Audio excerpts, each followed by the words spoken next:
The Silk Road was not a single road, but a vast, living network of paths that stretched across deserts, mountains, rivers, and empires, quietly shaping the history of the world for over 1,000 years. Long before modern borders, before airplanes and instant communication, these routes connected distant civilizations through trade, curiosity, and the slow movement of people and ideas. From the ancient cities of China to the shores of the Mediterranean, the Silk Road carried not only silk and spices, but beliefs, technologies, stories, and dreams. Its origins can be traced back to the Han Dynasty in China around the 2nd century BCE. At that time, China was already producing silk, a fabric so smooth and lustrous that it seemed almost magical to those who had never seen it before.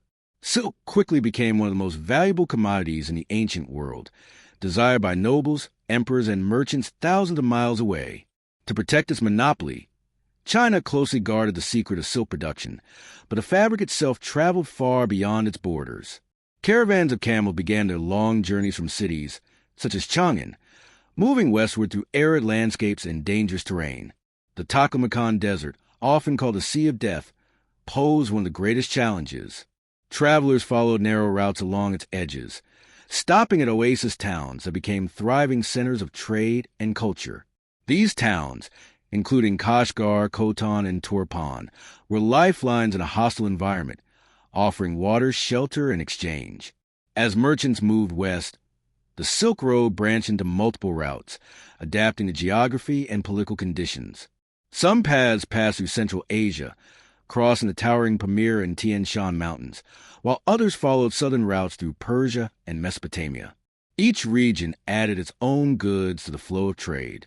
Jade, horses, wool, precious metals, and spices joined silk as prize cargo. The Roman Empire, at the western end of the Silk Road, became one of silk's greatest consumers. Roman elites prized silk garments, even as some leaders criticized their expense and perceived extravagance. Despite the distance, Chinese silk reached Rome through layers of intermediaries, passing from hand to hand, culture to culture, until its origins became almost mythical. Trade was only one part of the Silk Road story. Ideas traveled just as steadily as goods. Buddhism spread from India into Central Asia and China along these routes, carried by monks who journeyed on foot for years. Temples and monasteries sprang up near trade hubs, offering rest to travelers and becoming centers of learning. Over time, Buddhist art and teachings blended with local traditions, creating unique cultural expressions. Later, Islam spread across large portions of the Silk Road, connecting regions from the Middle East to Central Asia and beyond. Muslim scholars preserved and expanded knowledge in fields such as mathematics, medicine, astronomy, and philosophy. Their ideas, carried by merchants and travelers, eventually reached Europe, contributing to intellectual developments that would shape the future. The Silk Road also facilitated technological exchange. Papermaking, invented in China, traveled westward, transforming record-keeping and education. Gunpowder, another Chinese innovation, slowly made its way across Eurasia, altering warfare forever. Glass-making techniques, metalworking skills, and agricultural knowledge flowed in multiple directions, enriching societies along the routes. Life on the Silk Road was never easy. Bandits, harsh weather, political instability, and disease posed constant threats. Caravans often traveled together for safety, forming temporary communities bound by shared risk. Nights were spent under open skies or within caravanserais, fortified roadside inns that offered protection and rest. These places buzzed with conversation in dozens of languages, where stories were exchanged as freely as goods.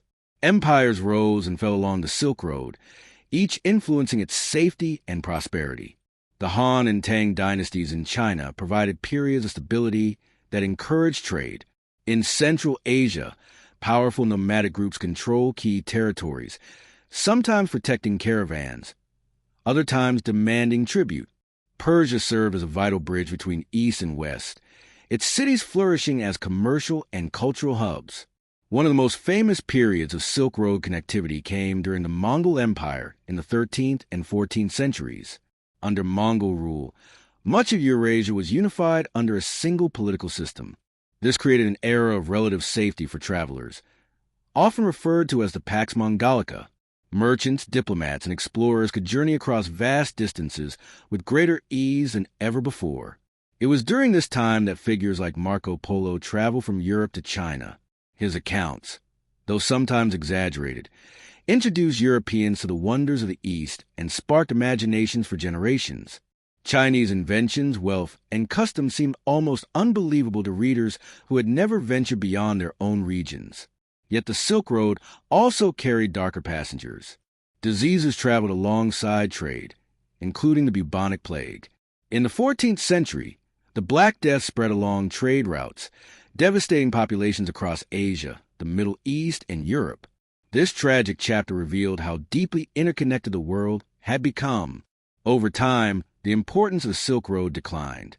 The rise of maritime trade routes offered faster and cheaper alternatives for transporting goods. European exploration opened sea paths that bypassed many overland routes entirely. Political fragmentation and changing economic priorities further weakened the old networks. Despite its decline, the legacy of the Silk Road remains deeply woven into modern civilization. Languages, religions, cuisines, and artistic traditions still bear traces of centuries of exchange. The Silk Road demonstrated that the world was never truly isolated, even in ancient times. It showed how human curiosity and cooperation could overcome immense distances and obstacles. Today, when we speak of globalization, we are echoing a process that began thousands of years ago with camel caravans crossing deserts and mountains. The Silk Road reminds us that history is not only shaped by kings and wars, but by ordinary people who dare to travel, trade, and learn from one another. As night falls on the ancient roads and the last caravan fades into memory, the spirit of the Silk Road continues to whisper through time, inviting us to remember a world connected not by wires or screens, but by footsteps, patience, and the shared desire to reach beyond the horizon.